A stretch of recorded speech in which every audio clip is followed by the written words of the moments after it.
বছরের শেষ দিন হিসেবে পুরাতনকে বিদায় আর নতুন বর্ষকে বরণ করার জন্য চৈত্র সংক্রান্তিকে ঘিরে নানা অনুষ্ঠান আর উৎসবের আয়োজনে মুখরিত বাংলাদেশ শিল্পকলা একাডেমি প্রাঙ্গণ। সকাল 10টায় শিল্পকলা একাডেমিতে চৈত্র সংক্রান্তির উদ্বোধনী আয়োজনে যোগ দিয়ে মৎস্য এবং প্রাণী সম্পদ উপদেষ্টা ফরিদা আক্তার বলেন, এবার প্রথমবারের মতো সরকারিভাবে চৈত্র সংক্রান্তি পালিত হচ্ছে। আবহমান বাংলার চিরায়ত নানা ঐতিহ্যকে ধারণ করে আসছে এই চৈত্র সংক্রান্তি। শিল্পকলা একাডেমি প্রাঙ্গণে দিনটি উদযাপনে বসেছে মেলা, দিনব্যাপী চলবে সাংস্কৃতিক অনুষ্ঠান।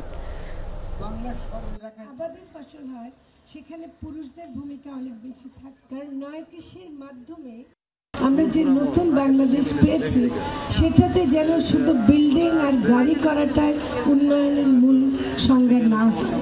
আমরা যেন আমাদের প্রাণ প্রকৃতিকে রক্ষা করতে পারি, আমরা যেন এরকম চৈত্র সংক্রান্তি পালন করতে গিয়ে স্বাদ খুঁজতে গিয়ে যেন আমাদেরকে বেগ পেতে না হয়, আমরা যেন